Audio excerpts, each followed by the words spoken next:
In the last lecture, Dr. Josh Lebert provided his expert opinion and comments not only as a researcher but also as a clinician who works in the areas of breast cancer. In today's lecture, Professor Josh will continue his lecture about studying autoantibody signatures using NAPA technologies, which could be used for early detection of breast cancer. So, let me welcome Josh again for his lecture on autoantibody detection for breast cancer using NAPA arrays.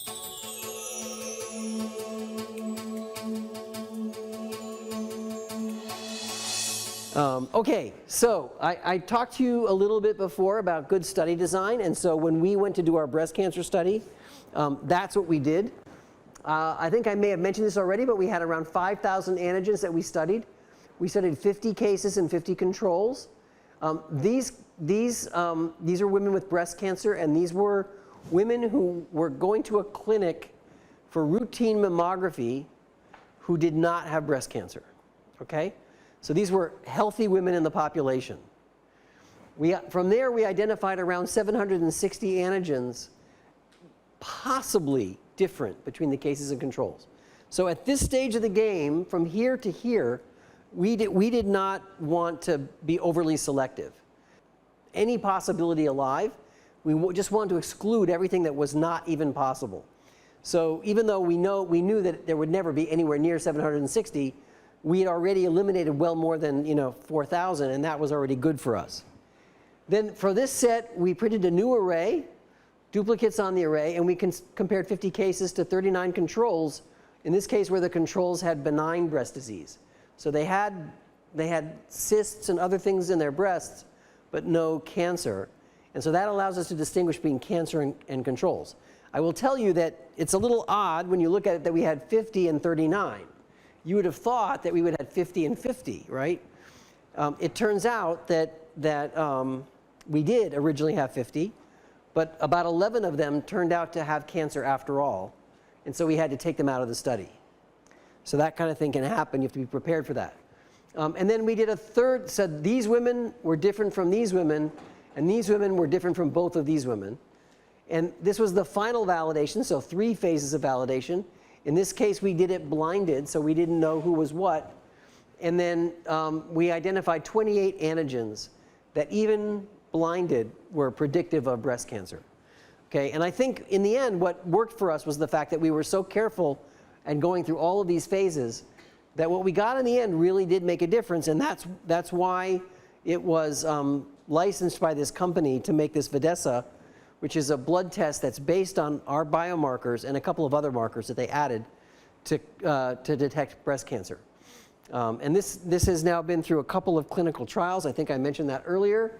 You can see that in this clinical trial and this clinical trial, they've reduced false positives dramatically, while at the same time detecting all of the cancers. So the combination of the marker plus mammography found every single cancer, and at the same time reduced a lot of biopsies in women who didn't need it. Okay, so that, I think I told you a little bit of that story before. But any questions on this part so far before I go on? No, we haven't commercialized the rapid ELISA. We have a core facility that will do it, will help you do it if you want. Yeah, it's not hard to do. An academic lab can do it, and we've written up the protocols.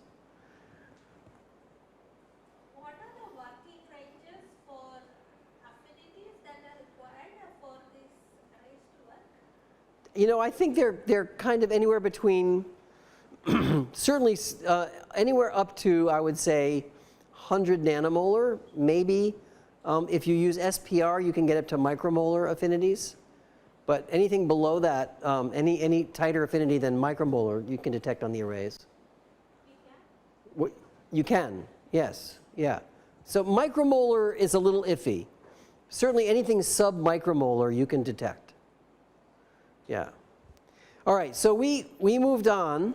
And I mentioned to you before that we know that breast cancer is a heterogeneous disease. That means that there's multiple subtypes.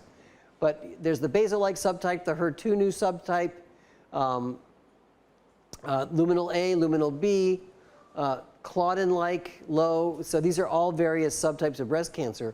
And we were especially interested in this one here, the basal-like breast cancer, because it's estrogen receptor negative, progesterone receptor negative, and HER2 negative. It also tends to have either EGF4 or cytokeratin positive disease. And this particular type of breast cancer is very lethal. It tends to occur in younger women, tends to occur in women of color, and it is often not detected well by mammography. And so all of those features make it a disease that would benefit from early detection. Because it doesn't have estrogen receptor and it doesn't have HER2 receptor, a lot of the drugs that we have today, like Herceptin and the different inhibitors, will not, like tamoxifen and that sort of thing, will not work on that disease because the companion diagnostic is negative, right? So we thought, wouldn't it be good if we could get some markers for that disease? So to do that, we collaborated with Jonine Figueroa. She was at NIH at that time, and she was running this large Polish health study. This study had roughly 2,400 breast cancer cases in Poland, along with around 2,800 age and location matched controls. So we took her study and we sorted it for women who are estrogen receptor negative, progesterone receptor negative, HER2 negative, and who had either CK positive or EGFR positive. And so from all of these, we got down to around 148 cases of true basal-like breast cancer. And then she was able to get us 150 age and age-matched controls. Okay, so I won't go through the details of the study design here, but I will point out that we did very much the same that we did last time. So we had this sort of multi-phase study where we, basically did two stages of discovery and then verification, and then did a third level of validation where we tested a set of 26 proteins on a sample set that had never been seen before, completely independent sample set, and we did that blinded. And it turned out that we did not get a lot of markers that held up all the way through, but we did get a couple. This is CTAG1A. And you can see these are different types of breast cancer, luminal B, luminal A, HER2. These are control women who are healthy. This is the cutoff value for the test. And you can see that at least for the basal-like, there are definitely a number of responders here. Now, not everybody is a responder, but all of these were responders, right? Here's another protein. You may have heard of P53 before. It turns out that it's a good autoantibody protein. And again, it was particularly positive in these basal-like breast cancer cases. Okay, so we actually participated in a national study to see how these markers held up against other markers for triple-negative breast cancer. This is through the Early Detection Research Network at the National Cancer Institute in the US. There were, I think, 14 different laboratories that participated in this study. It was a fully blinded study so that all of the participants were given samples that were unmarked and asked to test them and predict cancer for them. There were over 80 markers tested. And after all of that, and all the studies that were done, the only markers that held up were our markers, the antibody markers that I just showed you. And those markers, whoop, there they are. So P53, CTAG-A, and B. Here's the AUC curve. We didn't really talk about AUC curves. I think you're going to get that soon when you get your statistics lecture. But this gives you some flavor of that.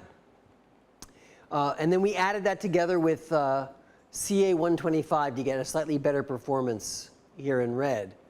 And so this right now, I think, is the best blood test for basal cancer.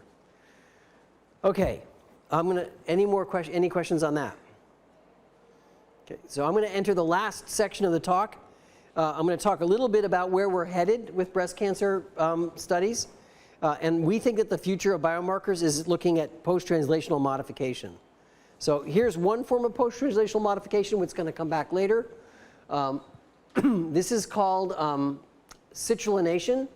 It's when you take an arginine and you treat it with this enzyme peptidyl arginine deaminase, and it converts the arginine into this thing called citrulline.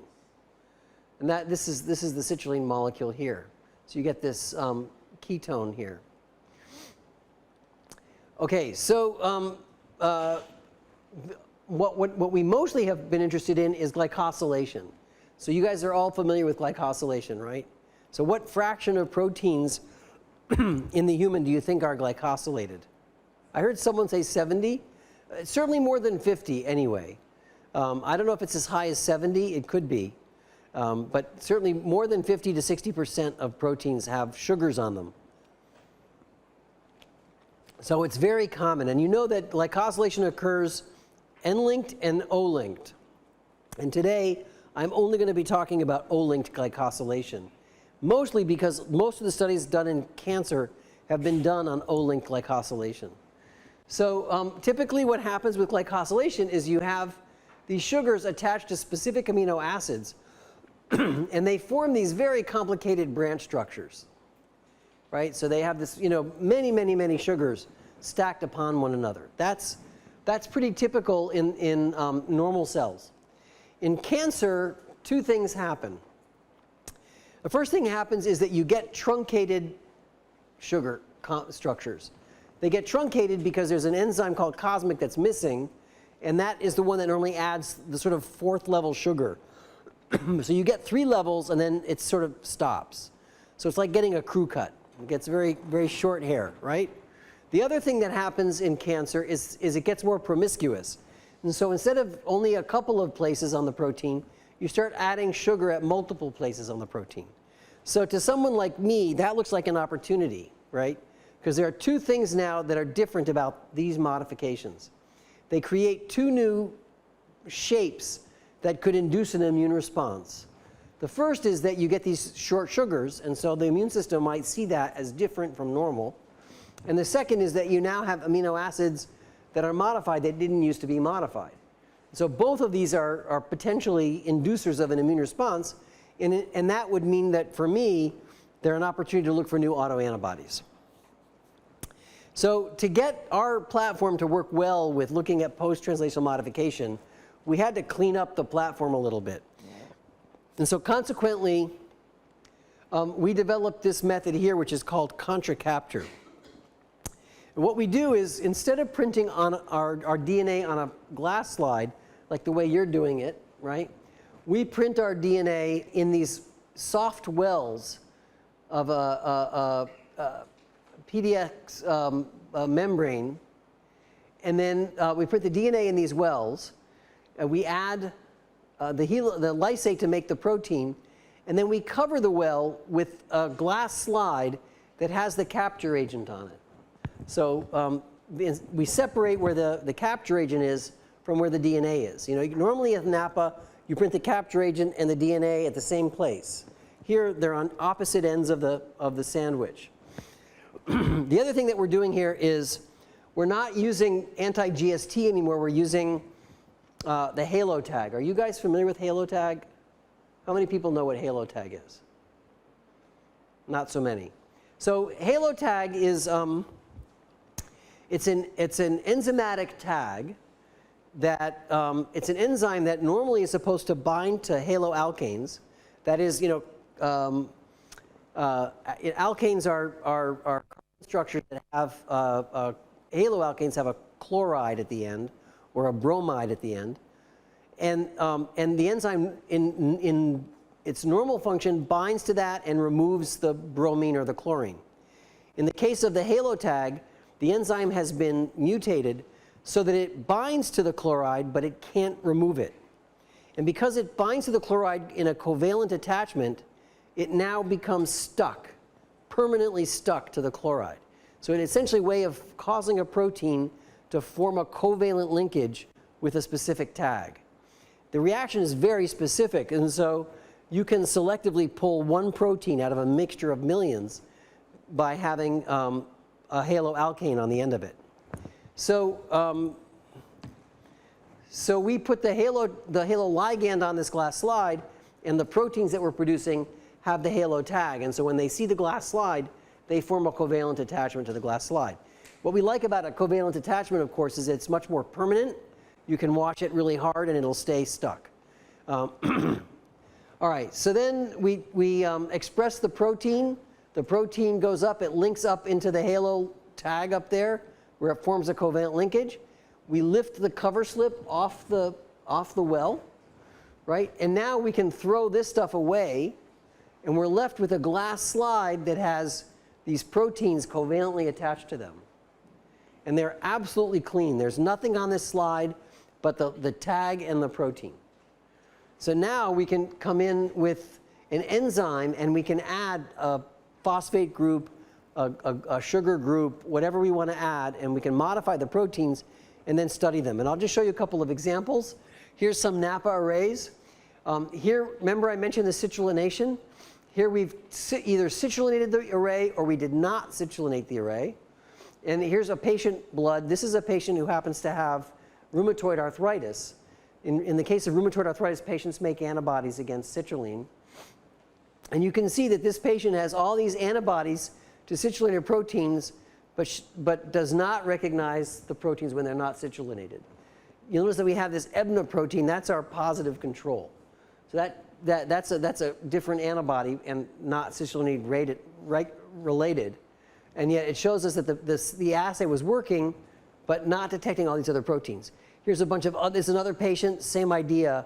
And again, only signal are present in the citrulinated array. Identifying new interactors based on the citrullination. Here you can see some responses here. They were not previously known. And again, they're citrullination positive or specific. This is the same general approach, but now we're doing it with glycosylation. So here we've added some sugars to the protein. And again, these are different patient sera. And if you look carefully, you see a strong response when it's glycosylated, but not when it's not. Here's a couple of responses that you see on glycosylation that are not present when they're not. And so, and here's another one down here. So the hope is that these responses will give us a new opportunity to find biomarkers or specific disease because of the profound differences in glycosylation that occur in cancer. Okay, so these are some of the diseases that we've studied using the NAPA.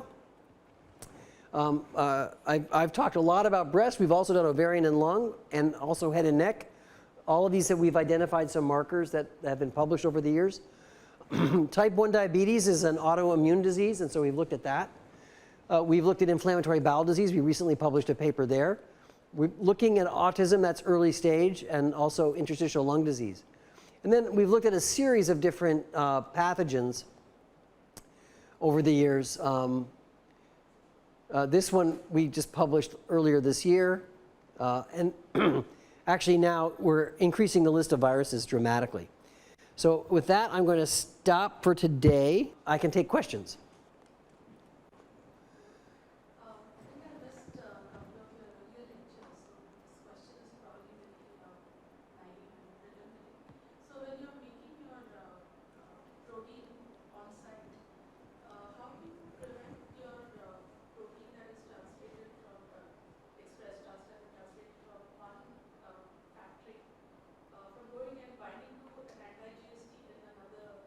Right. So how do we avoid diffusion?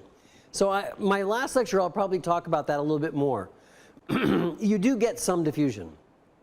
At the spacing that we do on the arrays and the size of the features that we create, the amount of diffusion is pretty limited. It's about, we actually measured it, it's about a couple percent compared to the spot itself. So the immediate neighbors will have around 2% of what you would have in the signal. So we felt that that was low enough that we could get away with it. Where it becomes an issue is if you try to make the arrays at a much higher density and move the spots closer together, then you start to see more diffusion to neighboring spots. And so when we get to that stage, we've induced a different technology that involves creating nanowells. With so many markers found for breast cancer, is there a reason why breast cancer is more prevalent in US compared to, for example, in India? That's a good question. Well, first of all, I don't know the numbers here. Certainly, there could be a number of factors. Certainly, there could be risk factors that are different in that population than this population. It's also possible that it's detected more often in the U.S., possibly because of more aggressive screening programs, which may mean that like I don't know what the overall per capita mortality is from breast cancer in India versus the U.S. Does anybody know that? Kind of happens more there. Well, it's different from mortality or just the disease? Because one of the issues that people raise a lot with breast cancer, not unlike prostate cancer, is are we detecting disease that doesn't need treatment? So as you know, in prostate cancer, that's a big issue. Because of the use of the prostate-specific antigen, we're detecting a lot of men with prostate cancer who will die with prostate cancer, but not because of prostate cancer. And so they end up getting treated when they probably didn't need to be treated. And so that may be true. People have argued that's true with breast cancer as well, that we may be overdiagnosing it in the US. And we don't really know yet. So I'd have to look at the statistics, but I don't know offhand that any major differences. But I could imagine a number of them. So can we walk back from the markers as to why it happens?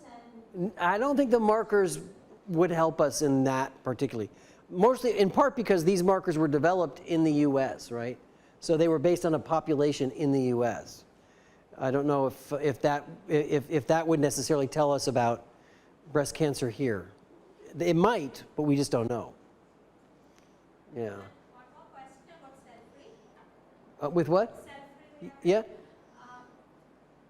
Why is it that the wheat germ, the rabbit cell-free, the E. coli, they're not very stable. They do have their own working issues. Oh. Why is there not an extremophile cell-free? Oh, interesting question. Well, yeah. So a couple of points there. First of all, I should just make the point that we don't use wheat germ. We use human cell-free. We do that because we're looking to make human proteins, and we think better chance of getting good folding. That said, all of the cell-free lysates tend to be a little finicky. They definitely are. When you think about what they're doing, they're very complex. Within that tube, you have everything to do both transcription and translation. So you're asking a lot. First, you have a promoter binding transcription factor to produce RNA. Then you have to have ribosomes bind to the RNA, tRNAs recruited, amino acids added, and then you have to have an energy generating system because, as you know, translation requires ATP usage. And then you have to have chaperone proteins present to fold the proteins in the natural folding. So you're asking a lot. And to get all those components in a single concentrate that works, it doesn't entirely surprise me that it is temperature sensitive and that it's fragile. That said, believe it or not, you can lyophilize the cell-free lysate from bacteria. So you can make it a powder. You can add water and make protein from it. So that's pretty stable. But their efficiency is very low. The efficiency is low, and it's not good for large proteins. So wouldn't be my favorite choice by far. But I think it doesn't surprise me that such a lysate would be a little bit sensitive. It would be cool to get an extremophile to do that. I don't know if anyone's tried.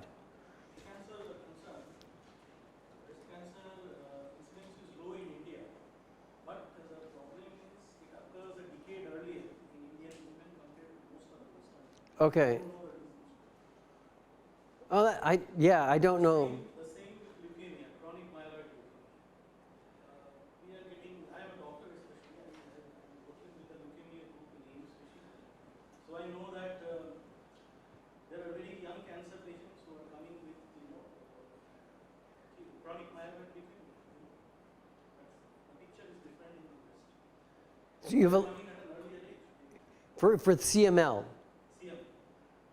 Yeah, that's interesting to me. I don't know. I mean, usually when you get cancers in young people, That's a sign of either genetic translocation, yeah, chromosomal abnormalities, because that's a pretty young age to have just sporadic mutation. Okay, I think we're done.